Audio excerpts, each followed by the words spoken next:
You know the Donald Trump mentality. Donald Trump is a very, very powerful, multi-billion-dollar executive, right? And he's, I think he's got a TV show too where he's making people into entrepreneurs and things like that. Bottom line is he's a real estate tycoon more than anything else, right? And you know how real estate in this society works. You buy, and you buy, but you don't pay for it. You use your credit to buy, and you don't make the maximum payments. You make what? The minimum payments. And now your credit is being built. When your credit is built, you buy again.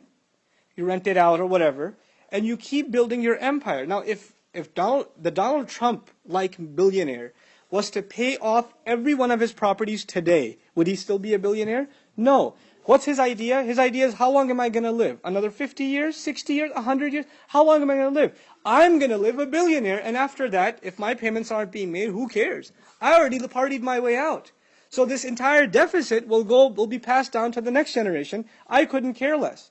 So the value of the dollar goes down, people's dollar at the grocery store doesn't go that far, and it can be blamed on him, but what does he care? He already did his partying and he's gone.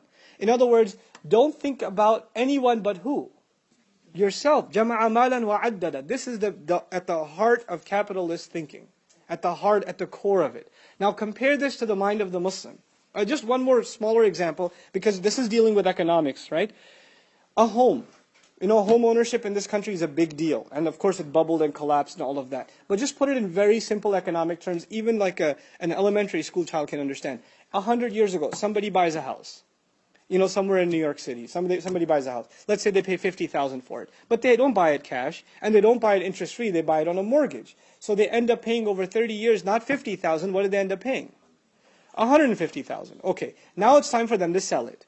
Are they going to sell it for $60,000? No, they ended up putting in $150, so they should at least sell for $200 and $250, so they sell it for $250. The next buyer comes in, buys the place for $250, but he didn't buy it cash. What did he buy it on? Credit. So he's not going to pay $250. Over 30 years, he'll pay $400,000, $500,000. When time comes for him to sell it, it keeps going up, right? So what's happened is, first of all, the value of currency went down. Second of all, those who could own a home 100 years ago, with that kind of money, can they still own a home generations later?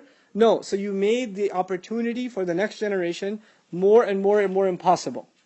This is what riba does. This is what jama'a malan wa'addadah does. It creates problems for the future. Now compare this to the Muslim mind. The Muslim mind is, you have an old man who's already got a foot in the grave, and he's planting a seed in the ground for a tree to grow.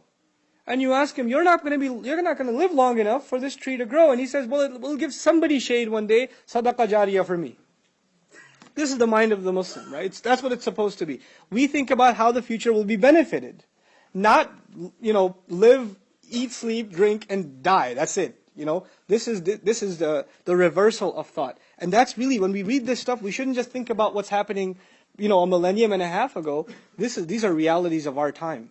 These are serious problems of our time. And unfortunately, just because we're Muslim doesn't mean that we haven't been engrossed in the deepest depths of the black greed of capitalism.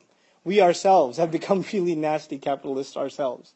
And we don't think about the greater good and serving society and building the kinds of institutions, right? We've become people of الَّذِي جَمَعَ مَالًا وَعَدَّدَهُ. May Allah protect us from it and get us out of this mess.